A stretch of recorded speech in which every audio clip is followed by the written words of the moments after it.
Independence ya Uganda kyekimu ku ekyo bannayuganda kye basobola okuba nga tebenyumirizaamu naye nga okuva nga we twasobola okuba nga tufuna independence omuntu ayinza okulooza nti Bugisu sub-region yasobola okuba nga yeerabirwa naye nga ekyo tukivuddeko twagala kuba nga tukutuusaako amawulire amalungi nti olunaku lwabadde lwakutaano BCU yasobola okuba nga etuuza successfully AGM ey'enkaaga mu ennya era nga mu AGM eno waliwo ebintu bingi ebyasobola okuba nga byogerwako n'ebimu ebitono byasobola okuba nga bisalibwawo engeri gye basobola okuba nga batumbulamu emwanyi nga wokimanyi obulungi omulabi andaba nti Bugisu eno eyimiriddewo ku lwa bintu ebinene ennyo bibiri oba bisatu naye nga ebisinga okuba eby'amaanyi ye imbalu saako n'ensonga y'emmwanyi era nga emmwanyi eno Obote yagikozesaako nga collateral oba nga omusingo okuba nga tufuna independence ya Uganda oluvannyuma lw'okuba nti yateekayo accounts za BCU ekintu nekisobola okuba nga abazungu bagamba nti kati awo okumwanyi musobola okuba nga mweyimirizaawo kakati BCU yasobola okuba nga holdinga olukiiko luno lusobola okuba nga lubayambako nga bareviewinga biki bye bakoze obulungi biki bye batakoze obulungi basobola okuba nga babikyusaamu omulimi w'emmwanyi processinga bonna abali mu value chain basobola okuba nga bagifunamu bulungi nnyo ekintu kisobola okuba nga kitambula bulungi nnyo tugenda kuba tukutuusaako enjogera ya Honorable Nathan Nadala Mafavi nakyo kyalowooza ekisobola okuba nga kiboostinga emmwanyi jjukira nti UCDA yasobola okuba nga dissolvingibwa ne bagizaayo mu Ministry of Agriculture n'ensonga nnyingi nnyo Minister ali in charge of cooperatives naye alina byayogedde n'abakulembeze abalala so katukulage emboozi eno yonna ku Mbale Express TV nga bwe twakusuubiza nti discover more every day tujja kuba tukutuusaako ebipya buli lunaku ku Mbale Express TV. This country and for the peace that he ushered in and that all of you are enjoying today and now. I thank him for his goodwill and zeal. May Allah subhanahu wa ta'ala grant him long life and good life. I also want to thank our own the minister for loving us. Last year we were with him. Today is here. Thank you Baba. Webale kutwenda twena tukwenda tusaba bakwende ne mukama akwende next year tube walala ngoyidi era mu capacity eya minister atengera MP omulonde. Allow me also to thank our chief guest. Allow me to take this singular moment to thank Honorable Nathan Nadala Mafavi. This man has united the Interreligious Council. These people you see here, it is because of his goodwill. He has loved us, he has united us. When we are with him, he doesn't talk about his politics. He's always talking about unity, development.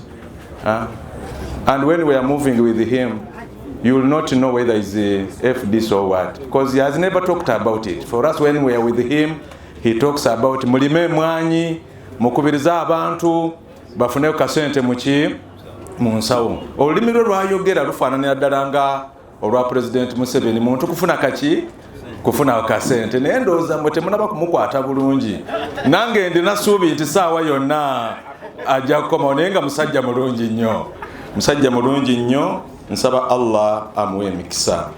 Finally, I want to thank the delegates. Bababa ni bamayi mwanyala abikwirekereza mwanyala kugana government ino mwanyala kugana President Museveni above all mwanyala kugana Baba Honorable Nadala Mafavi. Mu Uganda muno kiyina abankuliko ni baba Honorable Nadala Mafavi nga batano bati kalifanika kuli ali kakuba kuba baba boti ni mupereko takbir takbir takbir. Finally, I thank you all. May Allah the Almighty bless you. Baba omugeni omukulu webale kuida webale ino saba Allah kuwe nkabi yona yojja akuteeremu obwangu n'abalonzi bakulonde atenze kenkubo yineku maze okukukoneramu Allah kuwe nkabi. Salamu alaikum.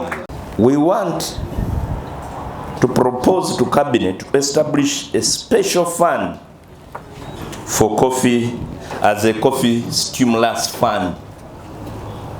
Sente zino zibayambe kubanga emmwanyi kati eringa gold. Kati naffe wetufuna forex, nsaba government, I'm going to propose and we are proposing, I'm waiting registrar for that input. I want to present a paper to Cabinet. Abantu balimi b'emmwanyi like other producers. Babayambe bongere okulima emmwanyi, twongere okufuna output to exporting, we continue exporting. Now, lastly, but not least, we as government value the Bamasaba. The Bamasaba, Mwanyala Nabi, you support us so much. I want to thank you for supporting these two people with your chair, but I want to thank you so much for supporting NRM and M7. You are very clever people. You first vote Museveni, then you consider Nandala down here. For us, we are ready to work with him. Nandala has been forceful on issues of the union. One time we were amending the Cooperative Act. Then Nandala said, I was proposing 2 years, a 2-year term of office. Then Nandala stood on the other side like always and said, I want 4 years. I said, what are you going to get the extension now? So Nandala, so we gave you 4 years. It is normal. There is no harm for you after 4 years. Actually, in the future, we are going to remove the term limit. I hope Nandala will support me. Because if you can stand before people and you perform very well, never kulonda, why would you block him? So for you, you assist me in this amendment again, you continue performing well, they vote you, while we also do it like we did at President. And that is all. So, thank you very much. There is also an issue that I'd like to conclude with. You lost properties during the war. Honorable Nandala has written that your property, some of your properties were lost during the war. Now, if you lost properties and you have been verified with the government chief value and everybody, the interministerial committee, my regions will talk about it. What cause do we have as government not to compensate you? You should be compensated for what we lost. This is the NRM government. That's what it does. Now, if we compensate you, you sit in an annual general meeting and plan for this money. There's one thing I can't do. If you plan for this money that we're going to put a radio station or we're going to fly to London, I will advise against it, but if you insist, you will fly. Because I have no say in your business. Mwanyala kweza. Ndihuo mbawere, abawe, obula mubulei. Such that you also pray for me, that when I go there, they are judging me there. They allow me come back and I continue seeing you. I don't want this to be my last annual general meeting, because I'm mindful of the fact that the annual general meeting that will follow next will come after elections. But I want all of us to come. I want to see the status quo. Museveni president, Gume minister, Nandala chair and the MP. And everybody, this is it. Onaria no liaria, yemere agenda. So Honorable Nandala, take a note of that. I'm looking forward to seeing you here once again. Then, lastly, waliwo wano a problem kulonda. Registrar, you'll talk about it. Bubulo. And the what? Susu and Bubulo. We failed to conduct elections because I was seeing it was becoming tough. We now, consequently, I requested the registrar here to write to the Attorney General for interpretation. The Attorney General has not responded to us, but I will remind him. Because if he doesn't guide us, the Attorney General ya muiwa magezi wa government agamba wana temugendawo wano mugendewo. So when he brings his response, we will come again either in a special general meeting, we will call a special general meeting to accomplish that mission. Mwebale nyo. This is be tough. This is the time. Be tough. Thank you very much. Manyala kweza wera balinde. So I'm also not very satisfied with the number of women in the unions. The women must come, join the unions and compete. Equally, Honorable Nandala, the board members, I'm requesting you under PDM, you admit those parishes that have taken up coffee growing as their item. Kati RDCs, please help us. Let these PDM people who have specialized in coffee growing apply to join the union. Because when they join the union, we will now be able to govern them under the cooperative law. Then secondly, we will also be able to increase the inflow of coffee to the union. And as a government, we are in advanced stages of giving you value addition machines such that you can be able to compete internationally. You compete internationally, but while you are exporting coffee, which I welcome so much, I have more often than not told you people, kawa wafenafe tukolenga ba consumers. Let us consume this coffee. We should be the first people to be marketed to before we look at outside. Coffee is also good for us. Encourage domestic consumption of coffee. Now, Bange. I am still failing, but I now succeed to convince Nandala that all the members who patronize to this union are NRM. Therefore, what are you doing behind them? Including the vice. When they were praying, the bishop mentioned the Garden of Eden. Muchulide? Olusukulwa Eden. Naluza wanembale. Nentegera nti olusukulwa Eden lwe luno. Era emwanyi bye bibala Katonda byatuwa nti mugende mulye. Naye yagaana ekibala kimu. Ekibala ekyo bakiyita corruption.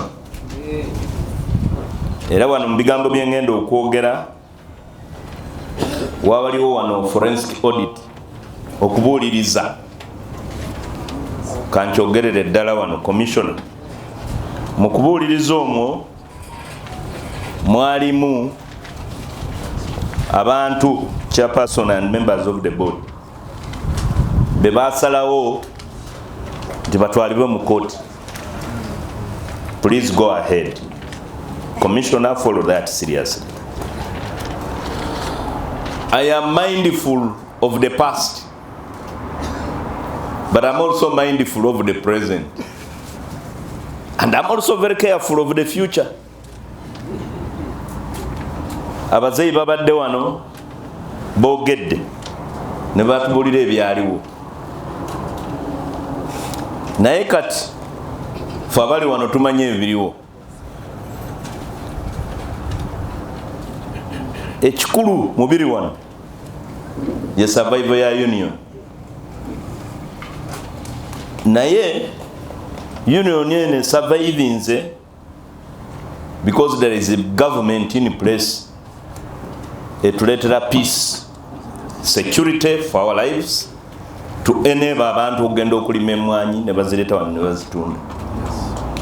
Government ye NRM ate ennungi nnyo. Whenever I meet Nandala, I put on a yellow tie to tell him that if it wasn't this, it will be very difficult for you to govern the people. The government is very all inclusive. I know cooperatives are political, but it is all inclusive, very tolerant. And that's why I always call Nandala whenever I come here. Nandala is a necessary evil politically. I wish him well. You know, cooperators are competing. Competing because of a policy. To competing n'abantu abavu ebweru ne bafuna sente nyingi ku zero interest rates. Ne bajja wano ne batandika competinga n'abantu baffe naddala unions mu kugula emmwanyi. Mbasaba all the farmers, patronize, mwagale ekibiina kyammwe, emmwanyi temuzitunda ludda. If you don't sell this coffee anywhere else, those people will not get the coffee. Because emmwanyi zino ze muguza union, esente ziva mu union. I had RDC, my OG, saying yasomera ku sente za union, scholarships zigabibwa. Naye I have not had anybody suliddeko muntu yenna ayogedde nti nze sente zansomesa zava mu kampani eno. So this is your union, and the cooperative is for members, by members, to the members. I am informed, and I've also verified with my registrar, nti mwakoze pre-annual general meetings zonal. N'abantu abatasubscribing, all those who don't patronize to the union, are seated there. This is inclusiveness. Bajja bawulire ebigenda mu maaso, batekeyo amaanyi okupatronizinga ku union, tutambule bulungi. Olunaku olwaleero is not so much for business, for Bugisu Cooperative Union business. It is talking about what you have seen, because you have discussed the balance sheet, you have discussed the progress and everything. So today is a day to unite with the people. And I've also borrowed relief. I now know why Nandala usually wins elections. He calls all religious leaders and he gives them an opportunity to talk. But above all, even the RDCs and the security officers are part of this union. So agezako kweta is for him not to be moved and not to go wrong. Religious leaders, I want to thank you so much for giving support to Bama Saba, especially on coffee. And the security people, this is it. This is the way to go. It is time for, we're in an election year. Even me, never Zomsajon Okunzikiriza, chairperson of the board and members, to have put me on the agenda, but allowed me to say something before I go. Nangeri bandi bubi. Naera nange mbali bubi. So it is good for continuity. Mbasaba. Nandala may not be very happy with this, but it is normal. Bobo manyi je wava ngomanyi woli wetegereze nnyo gyogenda temwe controller ndaba wano, because now Nandala you invited me, I'm a minister, I'm a politician, therefore don't expect nti sijja kwogera ku politics. Because I'm here in the capacity of a minister and a political minister, with a member of parliament. Vote NRM. That is the way to go. Wano waliwo a problem which is making your file heavy and with so many papers and documents. Effaire eyo ku ministry eva mu de Bugisu Elders simanyi na kubaita Elders Forum, Elders Council. I have tasked the commissioner here. For me, when I see a petition, and I've told this to everybody, about a cooperative, I usually ask the commissioner, Nchona petitioninga, is he a member of the union? Does he patronize to the union? Has he paid membership? If he hasn't, I usually advise him, put that petition in the basket. Because Mbagambi, a cooperative society is for only members. Non-members have no business. No muntu wayagala okwogera ku cooperative society where he has no business. There are procedures. Come and ask in an annual meeting to be admitted to the union as a member. And then you start kuliko emikolo ejikuyingiza mu union iba mu cooperative society.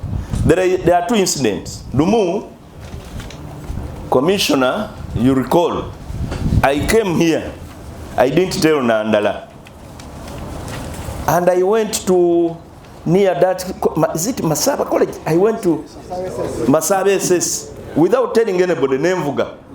I was looking for a cooperative society, Nagaoya. Because one of the petitioners was from Nagaoya. So I drove.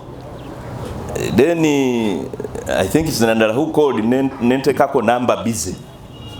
Ngasagala kwogera nayo to tell him what I was going to do. So when I reached, there's a place in the valley, the other school is up. Then I saw Nagaoya. I asked, where the offices or the location of Nagaoya? Wow. So I parked. I said, but there is no signpost to say this is Nagaoya. Where are the stores? Where are the offices of Nagaoya? I want to see the membership. Yavayo mwana nechipande from the house. Nagaoya. Now I asked the registrar, is this the way a cooperative operates? Then I went beyond that. I came to the union meeting here. But you know, it's also tricky. Because I said, njagala ba petition nabano, but ulewano. When they came, Nandala just told me, you finish your business, then we shall give you time to talk to these people. They address the members. Mumanye chari wo. Oh, Nandala hit me below the belt. I don't know whether he organized it or what, but it was the truth. When I told those people, now it is time as a minister, I'm now advising that the elders and the petitioners come and address this union. Mumanye chari wo, Bishop. They moved around and left me as a minister with the petitioners. You people, what is it? But Honorable Nandala, what is it? He said, those are not members. They are addressing us as who? That's when I discovered that non-members shouldn't destabilize your union. But the problem, not everybody perceives that communication of those petitions, the way you perceive them. And you have resolved here. The religious leaders, even the bishops, talking about it. Ebaluwe yobetuka, etuka mu other offices. But I'm imploring the registrar. Tell the other officers that non-members have nothing to do with the running of the union. But they take interest. Hey, we have a petition from this union and we want to gun. You are investigating based on who? So that is what you have to resolve. The other thing, well, I accept that there is one lady ku body. Again, chairperson wait and leaders faith Bugisu akulire yoko nakutabu buchiko bushaka yoga na commissioner wefe abo akuye kukushobora katika sababu na meka ni sandeza kuna wapanzi ndio wangu baadhi ya leo ani yawe eneo ya kukuru manaki muzizone ze watu na baba kulembeze wabali mazimwanyi babafanya kukuka na milimo zikora yambaga na nibye buli waka leo kuna kumona site zibili nafuria kale complaint iyo medicine zibili bwa tobola bato kulira kale nikulomba ukirwa kama ni rukiko runo zicomplaint zino yoni musel aniyoza kuzikulira nenga nakubulya bamemba boss sente power store bani bakumona ina bayo director primary store zinda yo director ya college ikasembe central purpose yosu kumona era bana likile ilayo ikabzale imana kwa mara imsana kwa mara kala kwa mejuzale kuze huku na kwani ya kufesi na yeye huku nenge small mama tukana huku choma tega mezi yawe ni kukusa yasa kuza kutenda choma tega mezi huku sasa minister hadi mkao tisa atukore chuma tega mezi sisi na mara se musoro kwa pale kuchiku majama yoso mutandika story yetu wajiranga batandika DCS ranga mkaneka kutandika na sema nanga baba mujeno mukulabwa ne rufu yefe kele ndaika na ku rufinga tuse rufu kesa kabisha na kwa mat store the site zikakola medium akana kuzi tusakuregesta aziga leo ekuma ya kuzi store kazi zimbi ebuko lezo kulimoni obole bezina store ne bayo kale kabisha no mene kwani lero na kulona kwa kunanike uli mo nefa the wiki kulimala season ikiku kunanikala zimwanyi de yanze yonge kuba ndai era na kuba kakasa fenda ne bana ko na mapesa wako izimwanyi katane bure bakega mwange kurati akakufugisa ero maseti kunafuna mapesa aka ariko kuna mana na bure bakega mwanga mwenye kakole adwe katamwanga bende kupa ukuka na kubusa wa youth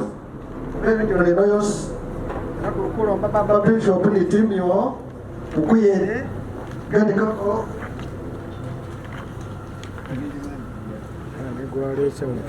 microphone no baji tena mo iro hamu sinabaro berado tomo mutawana so wa youth ukena bosi ya mstoa ukuka na bayusi ya kujisu bingi mstoa site zawe banakuwa nsabuwavu government kuran sabuwavu eva mo government ineza era PDM basinga baraka banyomenda nandi bafuna mu bakas nandi bagula mu majinalo kumofwe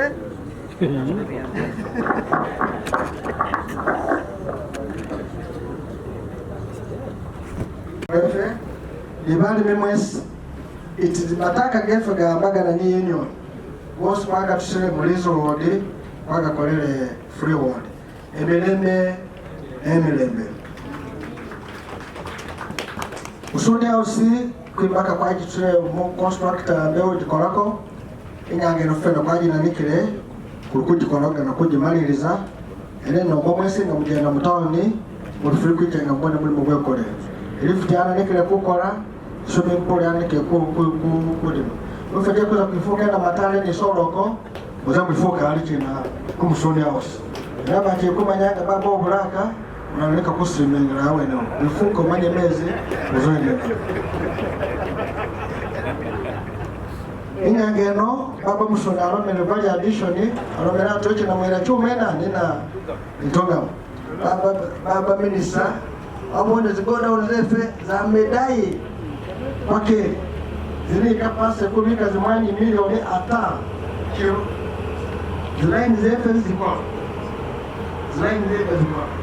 zimani ifajia kena jone katika kwa makakoni rapo kani afuza zimani zilikurini zilikolekao tukana mapesa kadambi tukuli ni parking mwane mwelo mwana parking milioni kaki ndefu kuna parking as a parking.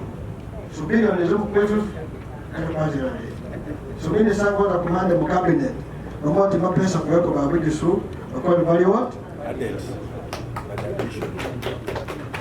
Certification yogani kinga na kosi minyabali mimwesi. Anya na kufukisa watu waweze wako certification ni amini angeruka kwa certificate kwa tunazima ni desenga organic. Hilo pia ndio ninakuja kwa korabula. Inakosa mabao ni tarefe ni mali.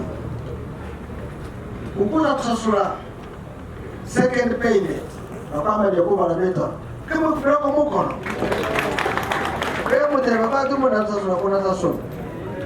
Baba bishop bado makiro baba bishop mmoja atunyana wano motukua watu vitu valete lengoro na ro vale tamu kamba baba angezale itafu kona nikani valete lengoro unanika ningeza le linanu kare kukuwa bole ya kutikusa suna second payment kuna marapa mwake 12 abiri mubiri mwake 12 abiri munya okate mwakiri nada osira busi kama nalo bya kuzakora kina Morire. Kada no mwenye mtaka pesa kalio mwenye. Kana ko mwenye polisi baba na piso akawa waga ni kilebula hii. Ni mwa ina zinzu zefe mugona. Kale kugana nyowe mugwe renti ate mwakakuzi. Ate RDC mwes mkuye ni RCC. Piso wembale wele gondizoni ina zinzu zefe. Zistoha mtu wajia kubika mazimanyi ya bika mba polisi ya bika mabusu kweli pesa kwa nenga aruka kubwa ya polisi kako na tibika magomborora ukuna ni corporation nge mromele mwamba mfule kwa kuza ya tumaso baba commissioner minister director yomo by forest code tie kundira tukuna mu ilimukia ingali na kwa shwari na bali memwesi itibake mende befe mubona kabali ko ni kumtawana na walo kusabatu badambi basara musango muri senolio na yeba chama renga na kuba boli ya government ya directinga rabiosi kuna bikora commissioner mwenaria anamkanika kwa yeye enga na kulomera commissioner itingeso watako uko na kubintu bye ku zone zibiri yeso manyane ku kulomba uzobone atonegeno kukerinde baruwa yo esa atonegeno akusubiza niyo kubone kuzamuna yakuzamaso nenga na kukakasa umwana na kigane kako na kwafundire ne kukora bya soroma ye zone zibiri kumona bizimbe bya BCU birumaso na muzako mutane mbona bwana kwangu ni bizimbe era ninyange ndo kana kuba buli kumona bizimbe kwatele one gumupira babalanga bati BCU manager we Farali manager bitema so bakubona oyo manager wefe Haji Huma ngole mwamubone umwe na teba zigoro sisi muteba zigoro manya rena awe kupele mpira roazoni ni ile chikopo keilile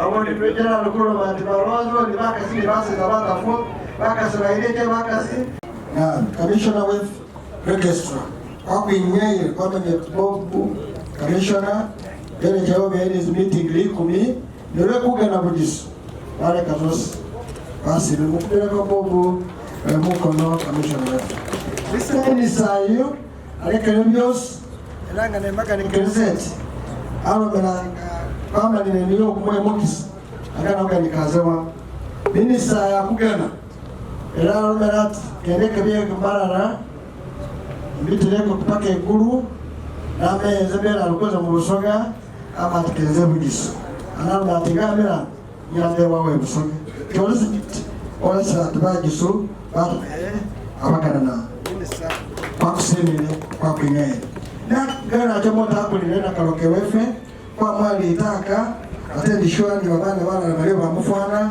afwana enone kwa watu wote Wadelegate wewe basi mmemanya na kufanya nyanga kweza wasema ku supporting BCU ramwe rose kuti konomu ne awene nenga na kusema baba bishop kama wewe basi leaders busu ni watu mwes baba arake bishop ni bakurumosi wanya yewe kama ke kumbele ndio gaspa kumbele kumina abiru mobile kadiro bana kurukoneza weka kwenye kaasi kaka kuliko ni kitu tsida ingero mwazi ya mastori ya feka limo zimwanyi zimwanyi zinozosi zinalika mwaka 2022 lenga na kusi nyo kadiro bonenya ngeno mwaka kwa 2023 kuna nikani bilioni 3 kwa leka 5 bilioni mkaga tano kusubira kutumaka guno kupanda bilioni 3 kale simanabe wekupeleka ukono balimi nimukubele nani bishop unotu ndale inayetuwebe sakulira mukono wakupeleka mukono wakubegene wasura kuza ni nafi kaleka akona anoda baba commissioner mjano mukuru minister passport salingile bana bili samu motano mwaka guno ele line yefe kabili baba musundi line ye kabili yana ke kukora yefwa anengangero ko Israeli zibiri inyangero kana kubaro ya kutipami ya bisango Jeff gisinga bugari radio ka roya we fandaga ne kakala babuli na kubino bisango je kuminyire gusinga nabi ne gwe buna muke lele bantu baga na kwa batu ile litaka alyo kwanza kwaminya kuti kufufe litaka lyefe kufuna mwaka 17 na rubona kuloko bele mukoti kwaminya kulo babate watake title jini kuitaka inyanga litaka lili free mzee mbilime nataka nikeni leadership ye muna boli afugisire kulira mutwera isheshi tuchuku kubanga mutwera kuno kene kusime hona mafrawe kubanga muna malewe rafenga barangise kiyoyo kulira twera nani rasengo mulabize wembale buwira district tirano ukwabire na misidwa wakobola imudunda wita imanafa imbale site kala huku pili salama saba kwirusemo kumuze kwe kuwandi haza kabuba kwe bimonyo buhali wakumwe bichere tawe fenga mama saba ngakwikale atwele kwafuchili sana kureka kurambe kore ingene kufuchili saze chomondo babili bataru batandie kuwandika bibindu bihali bibyefeta so fefe ngabama saba kusima union ili kuramba bora under the leadership of Honorable Nandal Mafabi rakene rombe bare befes kakupile ko bodi mungoro akubapile ko mungoro kubanga barambile bulai era kulomba kore wele iyongere kubarambisa mumaniko where wisdom, knowledge and understanding. BCU, you know, it is flying. Kubanga anyuma yabere ku take off stage. Ne ari atandije kupa muruka. Imbuke kana hola ilina leita ikana kuseyeya. Babasa Honorable Musira yoja wanye nyo alumba saba robula. Arili ambika na kuseyeya. Arenga hukana kuseyeya kuli hulomba bamasaba kukobole kwile atwela kumuze kwe kuwandika bikali mota kwa kamisi baja lukale hanganise lushiko luno anyojeno meeting luno ibendai era yamemo kama tunda kanyandi kanini sabo Bugisu Cooperative Union mwanya lukale naramile Right Reverend John Wilson Nanda mulabilize we bulabilize bwembali mwanya lukale. My name is Matia Mugerwa from Cafe Africa, Uganda, which is the coordination unit for European Union Deforestation Regulation or EUDR compliance in Uganda, which is a regulation that came into force in 2023, which restricts agricultural commodities including coffee to enter into European Union market if it was grown from an area where a forest was cut. And in this case, a forest, we mean trees in one place that can make up to 1 acre and are high up to 16.2 feet. We are here in Bugisu Cooperative Union today because it is their annual general meeting, because we've come to talk about the regulation to the farmers or to the members of the union. What it is and why it is here. So the regulation is not to stop us from growing coffee, but it wants us to embrace our national laws and also to keep the environment of Uganda by preserving the available forests, not to cut them down while growing coffee. Also restoration of the forests that were cut through agroforestry. The regulation will come into practice in January 2026. We have only a few months up to December 2025 to comply. And what is needed for compliance is development of a national traceability system, which can trace coffee.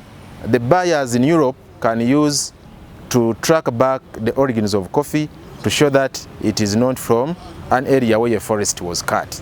And what do we need to do? We start with the farm where the coffee comes from. We register the farm and give it a code. Then we register the farmer and all his farms, so that the buyers, when they come to buy the coffee, they will be entering the codes of the farm and the farmer in the system until when we are going to export. All exporters are required to provide a due diligence statement, which due diligence says the origin of the coffee with the codes of the farm and the farmer. All buyers in Europe, starting January, will require due diligence statements from exporters. So any coffee which will go to Europe without a due diligence statement will not be allowed, and the exporters will incur costs of transporting it back or destroying it from Europe. I wanted you to be clear on penalties. Yes, that is one of the penalties. That when you take coffee to Europe which doesn't have a due diligence statement, which doesn't have a clear origin, meaning it might be from a place where a forest was cut, it will be destroyed on the cost of the exporter, or it will be sent back to the country of origin and at the cost of the exporter, which is a loss for the exporters. So all coffee that goes to Europe must comply to the regulation of EUDR by registering the farmers and the farms, and also creating a traceability system. Our call, why we are here today, is to call upon the leaders of the cooperatives and the farmers to allow government to register them, to register the farmers and the farms, so that we can prepare the due diligence statements or the traceability system for export of our coffee. Why are we so concerned about the European Union market? Is because 60% of the coffee from Uganda is sold to the European Union market, which is a very big market, that if we lost it, the rest of the markets may not be able to buy all our coffee. So the industry might be at stake. Maybe what we wanted, we have done it in our report. We are going to renovate our primary sites, those with which are very broken structures. We are going to deal with the forensic audit, which was passed in 2012, 2011, and handed over 2014. This forensic audit is very serious because it implicates so many people, but basically one of them is Omurugo, whom had left, but now he has caused us problem. He's one of those. He writes to all officers with petitions, want to deal with it. We're happy that the government has known there is no group called the Bugisu Elders Council in the BCU. And that's why they have told us, no, these people have been a problem, we must deal with them. For us, we're very happy, we're going to deal with that. Now, the achievement will be, the other people have tried to push us back, but we have resisted. We must thank the farmers for being there for us. Because if they had not been there, we would have left, and this union would have been taken over by thugs, it would be no more. We are talking of coffee here, is because the farmers supported us to be that extent. Right now, if I, a gateman, and my team left, this coffee will disappear. But if we are still alive, we shall not allow it to disappear. And that's why you see us committed. And our other commitment this year is to ensure we safeguard the assets of the union and make sure we add on more to move forward. 2, we are asking more members to join, more farmers to be coming in. So we're going to go mobilization tours to bring more people in the societies. 3, we want women to be here. BCU is the leading example of women. It's the only body in this country which is a union with a woman. A woman. It is the only one with the leadership of a general manager, of accountant, of heads of departments with women. You have seen them. It's the only union and the only institution. We are really gender sensitive, and we have seen the ladies can do a perfect job, and we want to push it further. What more do we need? We want to renovate our remaining pulperies. We want to renovate them. If we renovate our pulperies, you know them, there are so many we have now in Mulambuli, we have in Bugu. The one of Manafo we have finished. The one of Busanu is working.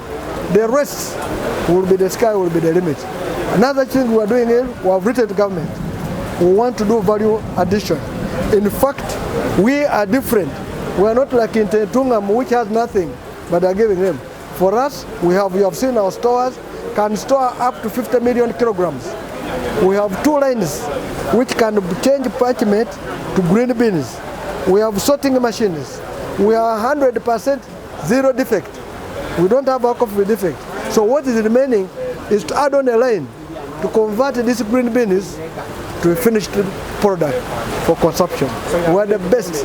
We have written Bugisu Cooperative Union involves farmers in the whole of the region. All the Mamasab and many other people. They are involved in the production of coffee, which they sell to the union. So when the government comes in to add on the value of the coffee, that is the best key intervention by government. Because when you add on value, Bugisu will be able to export coffee. And when they export coffee, the coffee will compete with other similar products of coffee from other countries. So what do we mean? When they export in big volumes, we also get good big returns. And remember, we also tax this coffee, and it is good when you export, you bring in forex, and the foreign exchange is good for the development of the country. But it also flows back to the region. This is what it is. We don't want Bugisu Cooperative Union to export green coffee. No, they should add value and be able to compete with the products like Nescafe. That is it, and that's what I mean. Then too, I told them about them admitting the Paris Development Model Circles into their union. This is a trick to increase their production, because there are people who chose coffee as their major item under PDM. So when you bring them in, they'll have ready market. They'll also benefit from the economies of scale. They'll also benefit from what BCU offers, and the circles will also become bigger and bigger. This is it. We don't want to leave anybody behind. We want everybody to get involved in this production, and the coffee now is taken as gold. It is Uganda's export #1 that brings in huge foreign exchange. So that's why we are not taking it for granted. We're also adding value. It's not only here. We're doing it in, we shall not only do it here, we have done it in Ntungam, we have done it in other areas. They should be able, I'm informed the stores are full, so when these stores become full, we add value, they process coffee, and Arabic coffee will sell all over the whole world. But above all also, they should be able to consume. We should also act as our own market. The 45 million population should consume this coffee. That is the first market before you look outside. We should be sources of market, as we should learn to consume our coffee in order to act as a market place for this coffee before they take it outside the country. Minister, patronage and the Secretary of Wampita Delegate Gilbert James, okuva mu Bukisa GCS, Sironko Valley, Sironko District.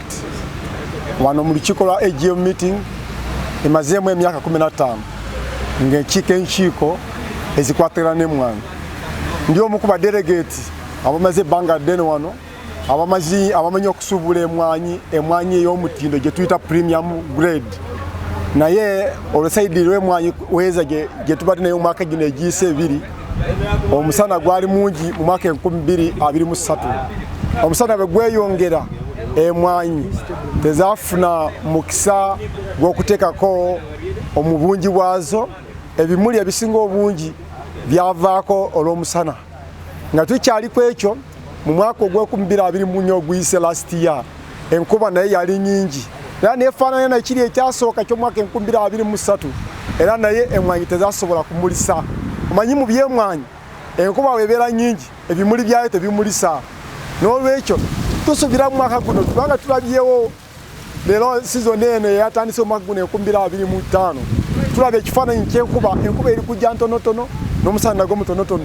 tusuubira nti amakungula gayo ganaabeera malungi okusinga myaka ebiri egiyise so sebo njagala kutegeeza ne bonna abawuliriza munaku olwaleero ngeri enjawulo nti Bugisu Cooperative Union ekoze bulungi okusinga cooperative zonna eziri mu nsi ye Uganda naye sizoni ebadde mbi naye mwaka guno wajja kubeera enjawulo y'amwanyi ejja kusinga okugula emwanyi okusinga kampani zonna ate ekyasinga okugula emwanyi eri ku mutindo gye tuyita premium grade era y'emwanyi ekyasinga okuwooma mu nsi yonna abantu bonna buli kino mwateranya okugetanira kubanga erina obuwoomu bwayo bungi. If you don't patronize, then you are not a member. That means those people who have been isolated for not patronizing to the union, it means they are selling their coffee to the other middlemen, and hence they are denying the union an opportunity to increase on their volumes. So they shouldn't benefit from the sweat of others. When we isolate them, it means, but the good thing with Mbale here, the union has allowed them to come and witness the meetings and also see what is going on. They should be able to be part of what is happening. And if you don't patronize, it means you are not a member. And when you are not a member, you are able to sell your coffee to anybody, to middlemen, and hence you deny Bugisu Growers Cooperative Union an opportunity to utilize what you have got. I have mentioned about investors who come here, they get huge amounts of money, which with low interest rates, they come and out compete this union. So we want everybody to patronize, be able to bring what they produce to the union, and the union should be able to pay back. Because when the union sells the coffee and plows back, it plows back in the form of scholarships, for example. They have mentioned people go to school, but when you sell to a businessman, he will disappear with all the profits. That's why in cooperatives, we don't eye the aspect of profits so much, but we majorly eye surpluses. These surpluses are plowed back here. You have seen they are improving land, they are getting titles for land, and they are also assisting in the renovation of infrastructures and all the others. So that is very important. The petitions, for me, I believe a petitioner should be a member of the union. If you are not a member of Bugisu Cooperative Union, then you have no business. They are there, they are the owners. Now if you are not an owner, you're not part of the ownership of the union, what are you complaining about? The other time I came here, you were here, I brought the petitioners to the meeting.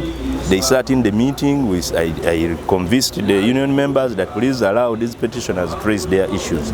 The union members walked out on me and left me with the petitioners. I asked them why. They said those are non-members, we cannot listen to them because they have no business in this union. So anybody who has no business in this union should keep quiet about it. Business is for members, by members, to the members, period. The last one. Something about the coffee fund that you tend to put in cabinet. What is this? You know how to stimulate, you know how to improve. For example, when we put a coffee fund to assist the coffee farmers, they will be able to buy fertilizers. If it's organic, they will be able to expand their plantations. They will be able to improve on management of their coffee. They should also be able to compete with those businessmen who buy and intervene with their monopoly of the members. So that's what we need to do. We need them to be economically strong, to be able to economically compete with the circumstances that are available and current. That is it. Okay. Thank you very much.